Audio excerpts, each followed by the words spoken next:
Hello Slotcar fans. It's been a while since I've been doing any work on the custom 124 cars, custom 124th scale slot cars that I'm building on the universal chassis that are pretty easily available out there, the H&Rs and the Scale Auto. These two here you see are what I ended up with so far with the Scale Auto chassis. And if you saw my previous video, you may remember that I ended up buying a box of old Lexan bodies that were, used in competition at one point, but, I don't know of any places that have classes that run these anymore, so they're basically outdated and not useful for much of anything. But I happened to buy up a whole box full of them, just, I got them cheap enough I could use them to experiment with painting and masking and different stuff on these tiny little bodies, because it's considerably different to me than on the larger ones. Some things seem to hold, but some things don't, because you can't really get your hand down into these little bodies, and they're pretty fragile and stuff. So it's a little bit different game for me, and I managed to screw up the majority of the ones I've done so far. But, we're getting a little better bit by bit, I think. Here's a couple you can see that I showed previously and mentioned how I totally screwed up the painting. Like on this one here, it ran and dripped, and you can see all those lines where you get the orange and the yellow. But I guess it's not as bad as it could have been. It's at least, the car still looks kind of mean. It's a pretty cool looking body, which, by the way, that body is the Out of Sight brand 036 Trans Am Firebird, and I'm sure they don't make these anymore, or at least I imagine they don't. This, like I said, this was just a box of some old stuff I purchased locally from a guy who was selling out.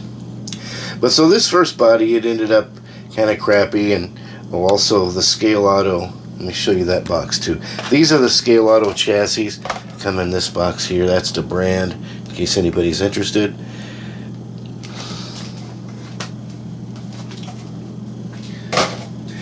And I'm pretty happy with these chassis so far. As I mentioned in some of the earlier videos, they have amazingly powerful magnets. And that's the next thing I want to show you while I'm at it here. Because I think I may have showed this on some previous stuff, but I don't think I showed enough of it. So let me grab a single piece of track. Alright, so here's a piece of track. Here's a car. Now if I lift it up by the back end, I can literally pick up this whole piece of track. Now it's starting to slide off now once I've got it all the way up, but let me see, you can see just how much pull this thing has. It is crazy. And just for grins, I have a 132 Scale Electrics car here. You can see the difference. Zippo. Now, I don't know if this had any magnets to start with, so that may not be a good comparison. That's the first time I've ever looked at that car. But like I said, here's this other one. You can see, if I try to pick it up by the back end, I can pick up the whole track this way if I let it go sideways. And look at that. I've almost got it horizontal. Let's see when it falls off. It's not falling off. It's literally picking up the whole track. I've got it balanced right where it's able to pick up this whole section of track. I don't think you could ever do that with a Carrera car. So those are some pretty doggone strong magnets. But while we're at it, I guess we'll show you this. Another thing that's kind of interesting, if you ever wanted to look at it, the difference in size between, well, there you can still tell the difference in size between the 124 competition style car and a 132 Scale Electric. And I think the Scale Electrics, from just my theory, is for some reason their 132 cars are actually slightly smaller than Carrera's 132 cars. And I don't know who's right, so I'm not going to make any bets on that. But I've got a sneaky suspicion if you were to take two cars, one Scale Electric and one Carrera, both of the exact same model car, that the Scale Electric would be slightly smaller. Alright, so we've shown you that. What else have we got here? Oh, one thing about this body, or these bodies, if you remember when I was talking about them earlier, The main problem I had was I sprayed the paint kind of soon over the liquid mask, I guess. It wasn't dry enough. It was a kind of a moist and wet day. And so I ended up with a bunch of paint in here on the windshield and stuff that I just couldn't scrape off. I finally got so frustrated with it, I said to heck with it. So what I ended up doing is just going over the windows with a blue marker, big old fat tip blue marker, so that, you know, it looks like a 3-year-old kid coloring in the lines, but it still looks a heck of a lot better than what it did before with all that smeared paint and stuff in there. So it's actually going to look pretty neat, I think, going around the track. And this other one, I basically did the same thing. This one, I masked most of it off with the tape, but in the process of cutting off the tape, the body was so doggone thin that I ended up cutting through the body in some spots, and so that's why I ended up going to using the liquid mask on the second car. But you can see I was actually at least able to peel off the tape on some spots.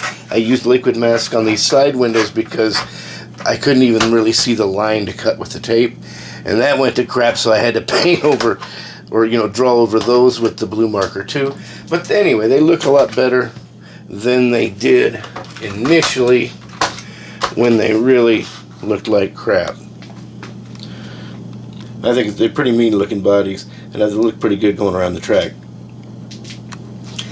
I still have one more body left. This one I think was the one that painted out the best overall, but I still had that problem with the windshield. It wouldn't, I couldn't get the masking and stuff off of it, except on the back window. I think I may have used tape there, but since I could see it really nicely and didn't feel the need for the liquid. But anyway, that ended up being what this one looks like. Windows are kind of hard to see, but at least they're not really screwy looking. So that's that stuff.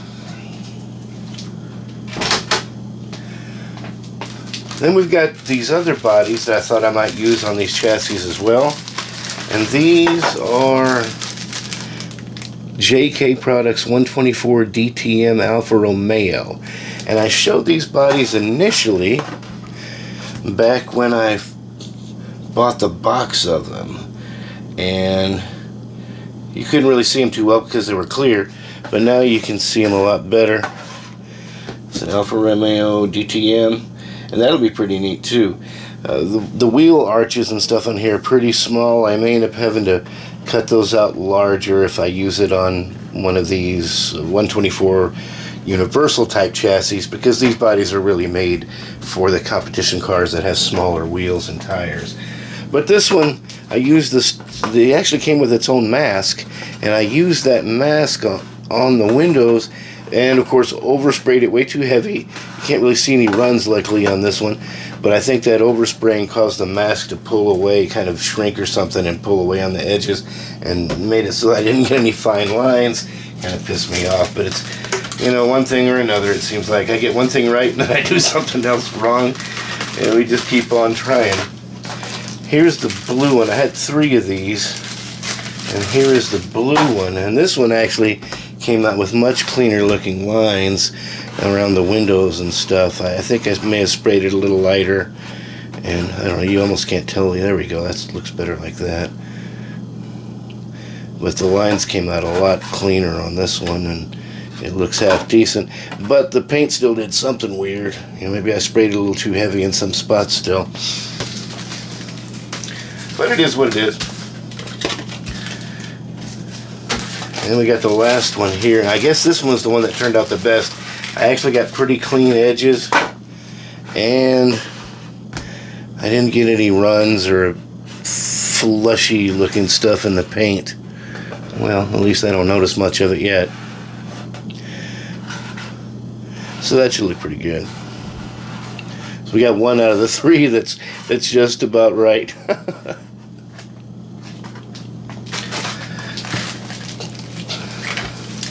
So that brings me to the last thing, which is the H&R chassis. And I have showed you guys some stuff about this in the past, because this Scale Auto box that the Scale Auto chassis comes in looks like it's a perfect size to put on here like this, and make myself a slot car school bus out of it. Now I can extend the wheelbase on this car a little bit still, and I can also extend the track width some and make it just about take up, or basically take up all the space I need it to take up in there, and make a really silly school bus.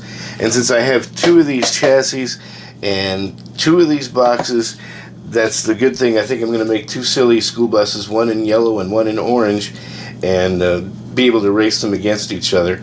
Since these H&R chassis, they don't come with any magnets or really any appropriations for magnets. I think they're mostly just made to run magnetless. And so they slide around, the rear end slides around on them a lot. So with this thing with a bus body on it, looking like a school bus, some crazy school bus sliding its ass end all around the track, I think it's going to be pretty funny. But so that's probably going to be where I'm going to take this project with these chassis, because I've got those 2 chassis, and that's where we're going to end up. But I'll close by saying one thing. If you guys decide to get into building something like this and you buy these universal chassis, make sure that you buy the package of the axle spacers that are needed for this particular chassis. Because if you don't, you'll regret it. It turns into a pain in the ass. You'll realize probably 7 out of 10 times you're going to want to change the track width of the car from what it is in the package. It'll either end up being a little too narrow or a little too wide or whatever. And so just make sure you get your package of axle spacers when you buy the chassis. That's probably my best tip for the day. And I mentioned that before. Hope you guys remember it. Thanks for watching.